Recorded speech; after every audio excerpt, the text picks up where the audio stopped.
I'm James Mall. I'll be conducting this interview today with Dick Clark here at his offices in beautiful downtown Burbank, California on July 29th? 29th. 1999. You ready? Yes, sir. Let's do it. Perfect. So we'll start with the basic questions for the archive. Could you state your full name? My given name is Richard W. Clark, but I've been known as Dick Clark for 50-some-odd years. Were there any other nicknames? Dickie when I was a kid. Yeah. I worked under the name Dick Clay once because my father managed a radio station, and his name is Dick Clark.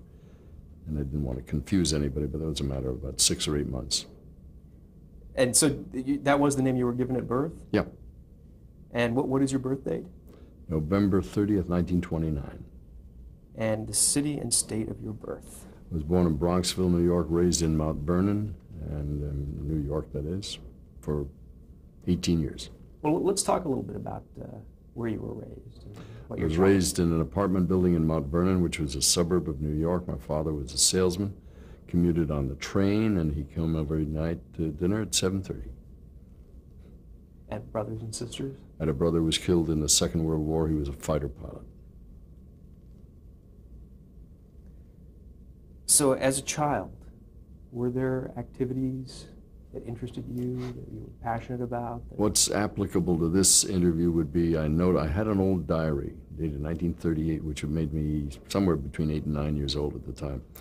And through the diary it said, I listened to the radio, I listened to the radio, I listened to the radio. So obviously I had the radio on my mind. And at 13 I saw a radio show done in a theater in New York with Jimmy Durante and Gary Moore. I said, gee, I'd like to be involved in radio, and that's how it started. I got my first job at 17. Wow.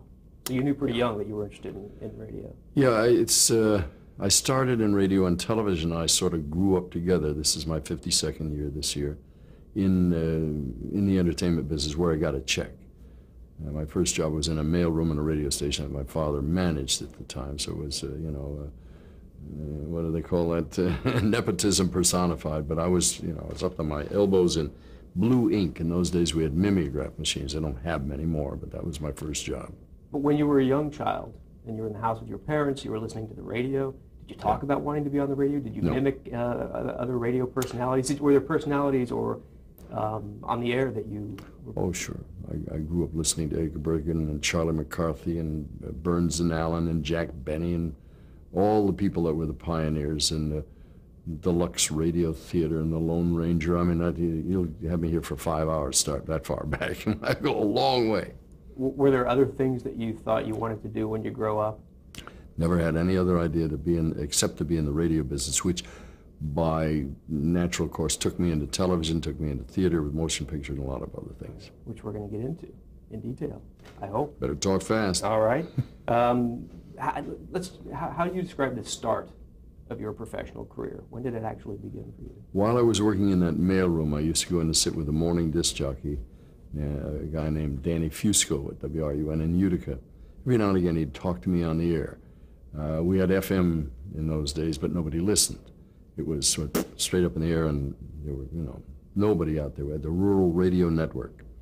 And I used to give the weather forecasts and throw it to Ithaca or some other Albany or something. And I suddenly realized one day that there was like 3 farmers and 2 geese listening. And I'd get sweaty palms, but that was my first time on the air. I never intended to be on the air. I went to Syracuse University, studied business administration. I loved radio. They said, can you take any courses? No, not as an undergraduate at that point, but you can work on the radio station. So I got a job, and I said, what do you do? I said, can you be a disc jockey? I said, oh, yeah. I didn't know I could be, but I was. Was there a point when you think you actually got the bug? Yeah, when I was about 13, seeing that radio show done, I had listened to Arthur Godfrey. I mean, I emulated him. I loved him. I adored him because he had the ability to communicate to one person who was listening or watching.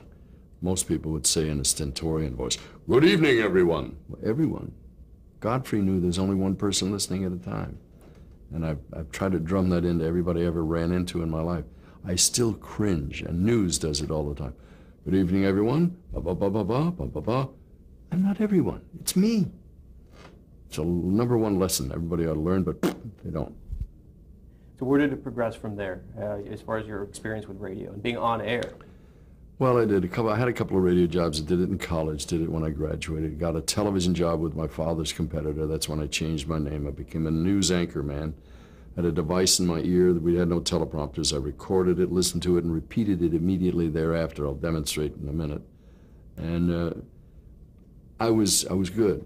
And people told me, man, you are good. And I began to believe my own press. So I thought, well, I better get another job. So I applied to 3 places, one of which was Schenectady, New York. The other was Philadelphia, and I've forgotten the third one. And I went down to Philadelphia for an audition and got it because of this crazy device. They said, go in the studio and here's some copy. Read the copy into camera. Well, while they were going back up to the control room, I put it on my recorder, put my little earpiece in. They came back and they said, are you ready? I said, yes. And I delivered it verbatim into camera. And it was a thing I borrowed from a fellow whose job I took, Bob Earl. He developed it, I didn't. And it was a clumsy old machine this big with a foot pedal on it and all, but that's what got me the job. I was a hot ticket.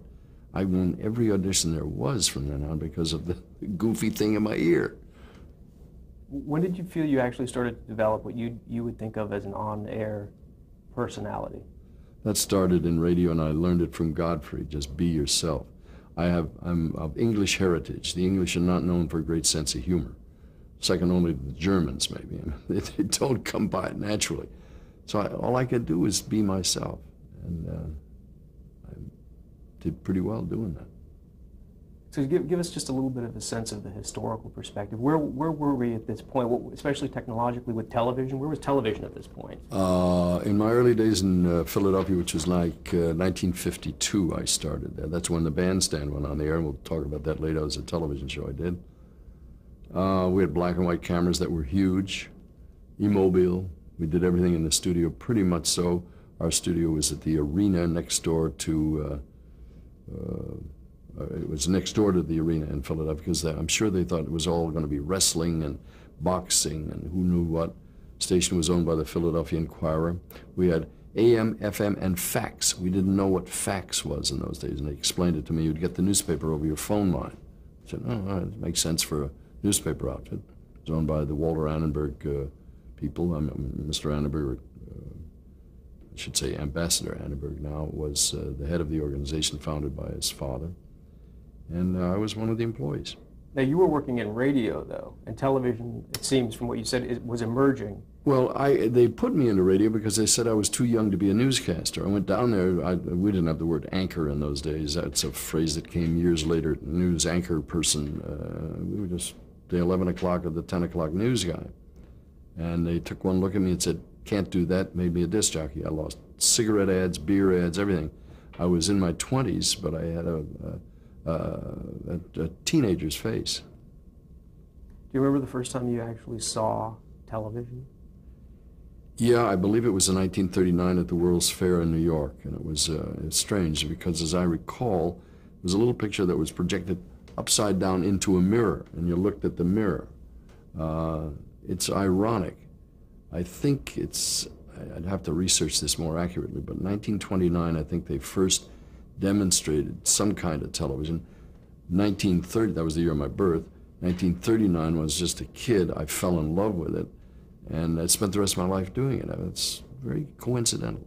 So it made an impact on you when you first saw it. Yeah, I must have sort of been born to get involved with it. I never had any inclination to do anything other than be in the broadcasting business.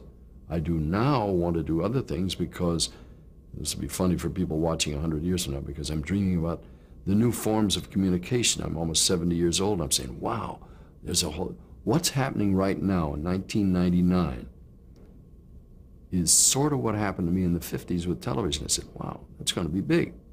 And I got into a baby industry. Now it's matured. Television is old and crotchety, and it's splintered, and it's all over the place. And all of a sudden, this rebel thing comes along, and it's going to be a revolution. You're a young man, you'll be there. I would only hope I can get in as far as I can before I'm called upstairs. It's very exciting. Did others around you at that time seem to know where it was headed? I'm sure. I'm sure the pioneer developers thereof thought about it. General public, people, and the people you were working, did it look like you were in an emerging field, and it was like it is now when you talk about Yeah. the internet? Where Well, it was nowhere near as infectious as the internet. Radio took years to get people to embrace it. Television took years. The internet took a year. You know, that's an exaggeration, but it's like that.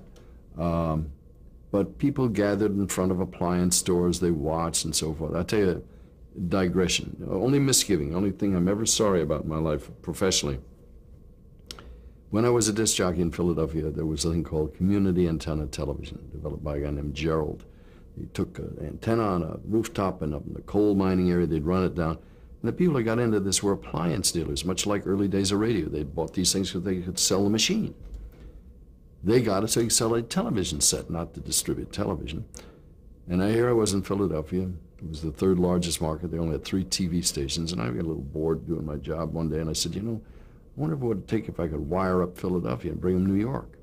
So I went door to door, and I found out that within a moment, people would pay me $10, $15 a month if I'd give them more television. I didn't know it was cable television. I've often said, hey, I missed my calling. I should have done it. But I had no money. All I would have had to have done was to write to the city council or whoever's in charge in Philly and say, I'd like to do this, and they would have given me the grant. What was the year? When was this? 1952. That would have been a good move. Sorry I missed that one. It's not as if you didn't make plenty of good moves later on. Well, I mean, you can't. I'm sorry I used to own Downtown Dallas story that everybody has. I mean, subsequently, I've gotten into cable and television, a lot of other things, and I haven't been hurting, but probably would have been a multi-billionaire at this point. So going back, how did you actually ultimately find your way onto television? Well, I was working in radio in Utica, New York, and the television competitor of the station I worked at said, we've lost our newsman, you want to come over? I auditioned and got the job. But I was not just the newsman. I was the furniture salesman, the car salesman, whatever they had. I mean, television those days, you moved the camera, you moved the scenery. We did have unions in those days. I tell you, I wasn't even a member of the performing union. I was a member of the International Alliance of Theatrical and Stage Employees, IATSE, because that was the union of the house there. It was sat on top of a hill, Smith Hill. So was this television as we know it today? Was it videotape? Oh, no. It was all live. We didn't have tape. Tape didn't come along for several years later.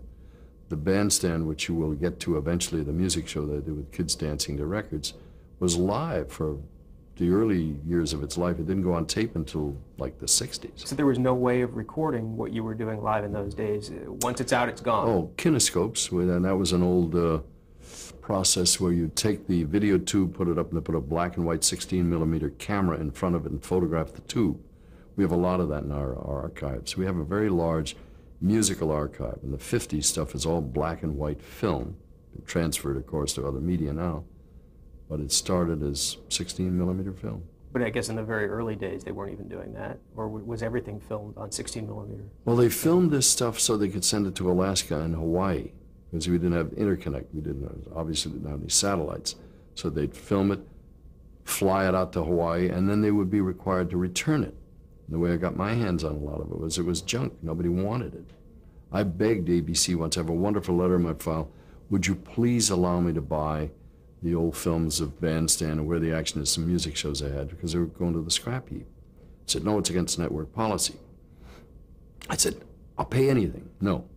So, that's what. I got a call one day from a kid who works in the mailroom over there. He said, I got a mess of stuff over here with your name on it. It's in a truck. They want me to take it and burn it. Do you want it? I said, you bet your life. So we shipped it over here, and that is probably the biggest musical library ever. Well, no, it's not the biggest. It's one of the biggest musical libraries because a pack rat like me decided not to throw it away.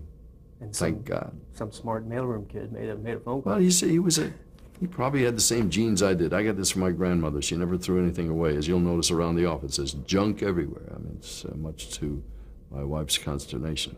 I did save the films. What was Dick Clark's caravan of music? Caravan of Music was a radio show I did for 4 hours on WFIL AM 560 on the dial with what we now, I don't even know what form of music you'd call it. It was middle of the road, non-controversial, no rhythm and blues, wasn't any rock and roll. It was just easy listening music. And eventually the name of that show changed to Bandstand. Why? How did that come about? They flipped when the television show became so popular, they thought they'd rub it off into radio, and so they called it Bandstand, but they wouldn't let us change the music format. We still played the old stodgy music for older people. Bandstand was playing television Bandstand was playing all the crazy stuff, but we couldn't play that on radio. So there was a television show called Bandstand? It was a television show founded by two disc jockeys, Bob Horn and Lee Stewart, in 1952. It was Snader Musical Films. Snader Films are old musical videos, if you will, of performance footage in black and white. This station had bought this library, didn't know what to do with it, brought the two guys in and said, play it. It's boring. They let the kids from the neighborhood come in. The kids watched the film, said, got up and danced. A fellow named Lee Davis, the director, took pictures of the kids dancing. Got a lot of phone calls. The films were gone, the kids dancing, the records became probably the most copied television format of the day. So to whom do you attribute that concept of kids dancing? It was Bob Horn and Lee Stewart. They stumbled into it accidentally. There were a couple of other guys, Joe Grady and Ed Hurst in Philadelphia, who had a very popular radio show, the 950 Club, where they have kids come into the studio and dance, but you couldn't see it. And they talked to them, so forth. And the idea was, maybe we can convert this to television, but they were afraid because there's no visual. They played the films. Found out the films didn't work. Let the kids dance. Pretty interesting. I mean, it was no great mind behind any of this. That happened by accident, thank God.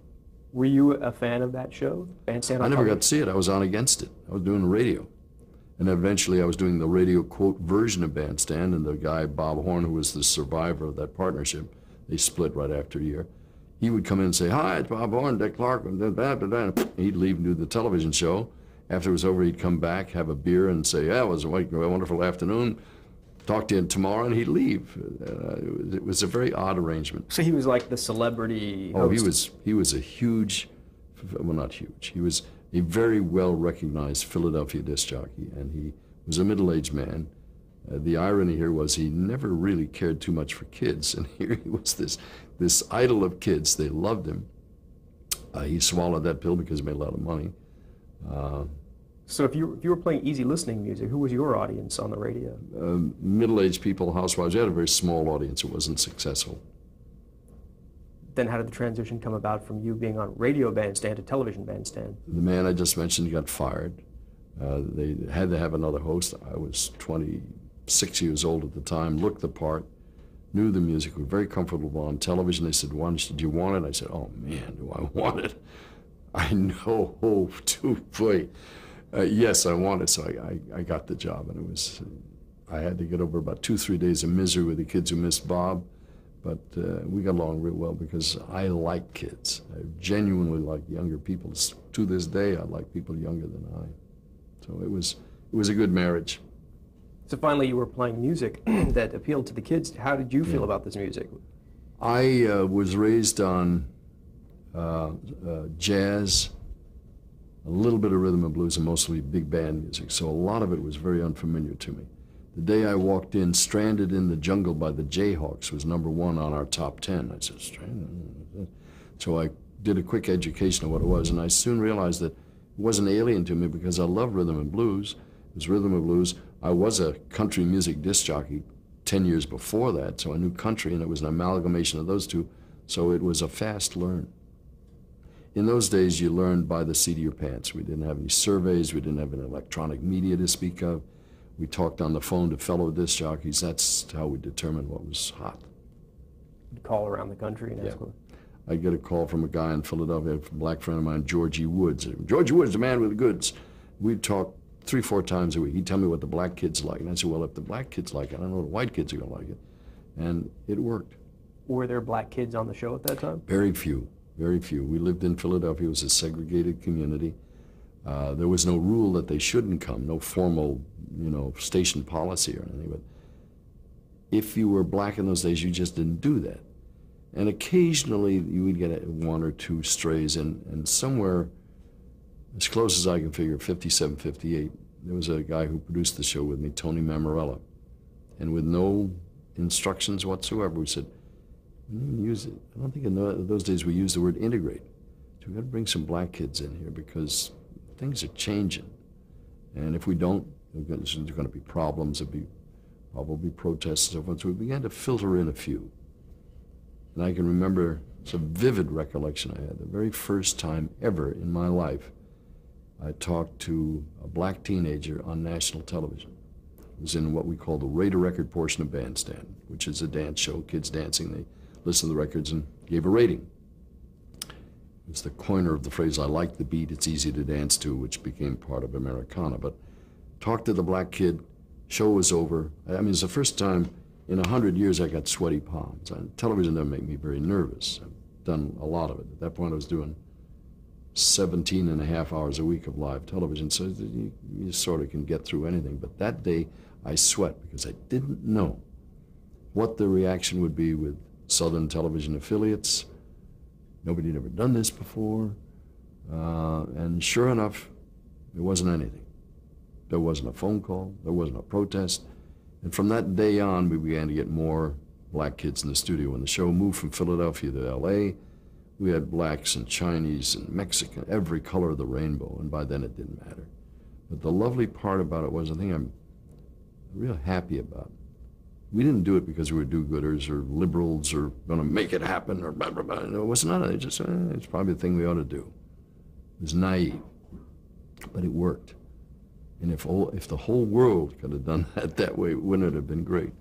That was probably the show's greatest contributions, bring blacks and whites together in a social atmosphere. We always had entertainers from the first day, like Dizzy Gillespie would appear in the early 50s, but there were always black entertainers, but never mixed audiences. And racial tensions throughout the country were at that time different than today. Oh. Well, if anything, here we are approaching the year 2000, there's still racial tensions. But in the mid-50s, early 60s, it got really hot. It was quite extraordinary. I used to travel with we had a bus tour, similar to the Caravan of Music you mentioned. The Caravan of Stars was a bus full of rock and rollers. We went out and did concerts around the country in gymnasiums, old burlesque houses, wherever they'd take us. And the whites sat on one side, the blacks on the other, upstairs, downstairs. Some days we'd give a show for all blacks, another day for all whites. The bus was integrated. I mean, my best friends in life were traveling with me in that bus. People I know to this day, became lifelong friends because that'd make a great movie someday. I tried to pitch it once. They said, it's history, nobody cares. But what a wonderful thing we had. 30, 40 very young people, blacks and whites, mostly from modest circumstances, jammed together in a bus, traveling the South. We could only eat in the Greyhound bus terminal together. We slept in different hotels. We performed separately sometimes. It was bizarre. It was really hard to believe that went on. And when was that, and how did it start? That would have been in the mid-50s, up until the 60s. We got into a very tight situation once in the Southeast when a group of white people in a diner of some sort, our bus broke down. We went in and scared the hell out of them because half of us were white and half black. We walked in to get food, and they said, no, we're not going to serve any of you. Finally, two of the white singers went in and said, can we make food and take it to the bus? They thought we were what they called freedom riders. They rode around, whites and blacks, in buses in integrated places. We weren't trying to integrate anything. We were trying to get a hamburger. But that's another book. So going back then to the time when you began on Bandstand, the television version of Bandstand. How did the show change when you? Let me give you a quick capsules. And the reason I don't normally talk this fast, lest history preserve you as a fast talker, I'm trying to cram 52 years worth of stuff at you in no time. Got the job, did it for a year. ABC needed some programming. This was 1956, I started in July. About a year later, I said, we should go up to ABC, take one of these old kinescopes and show it to them. The show was getting us 60-some-odd% share of audience in Philadelphia. Very good demographically, too, men, women, children, perfect. So when you say ABC, you're talking about a national network as opposed to... This was an ABC affiliate owned by the Philadelphia Inquirer. I said to the station managers to get a kinescope, go up and try to sell it. I have the letter in my office from Ted Fetters saying, thank you very much for your show, and call us, or don't call us, we'll call you. I thought, oh, wow, they're interested. Back with youthful enthusiasm, went back, got I'm hazy on this. It wasn't a 13-week commitment. I believe it was a 9-week commitment. Sent a guy named Dan Melnick down, who became a movie producer. He looked at it and said, I don't know why, but we ought to buy this thing. It was a 9-week test. 4 weeks later, almost to the day, it was the #1 television show in the country in daytime, over NBC and CBS, who had infinitely more affiliates, probably at least double. We had 67. That's an ad in there. You can go take a shot of that later if you want to. It's quite interesting. And it swept the country. It could never happen again. Even before it became a national show, Yeah. when it was still a local show and you took over, did you bring a sense of yourself and your personality at all to the show in terms of the sets or the way, the timing? No. There anything with the set stayed the same while I did it locally, and all I did was bring myself, and it was obvious I was fit for the part. I looked young.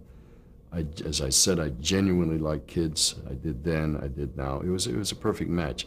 When the ABC network bought it, they changed the set. They put some gold records behind it, added some more lighting, spruced it up a little bit. It's still pretty humble, but when we came to California years later, it became a production. It became bigger.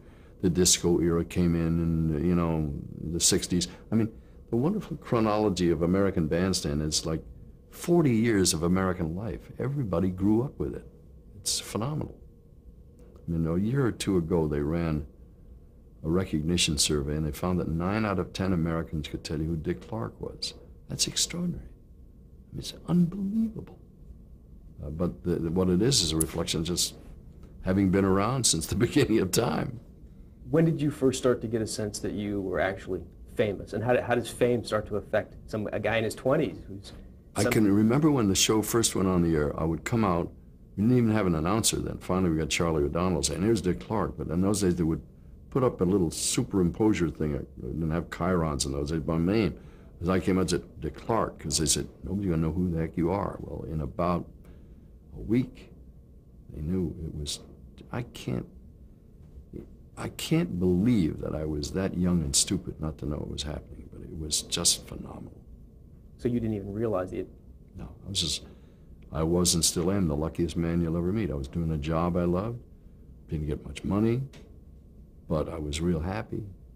And it eventually all changed. I got to be real well known, made a fair amount of money, and doing what I loved. Didn't get any better than that. Was there a point where it actually clicked in for you that you realized, hey, I'm a famous guy? I don't remember the first day. It sort of grows on it. I said to somebody the other day, you know how peculiar it is to be 3/4 of your life rather well known? It's odd. It's a funny existence. I mean, obviously it's peculiar when you do your shopping or you go in the men's room or you're off in some long lost place in the world that says, hey, aren't you Dick Clark? You know, it's peculiar. But I sort of got used to it. It was my job. We'll take a break here to change the tape. Okay.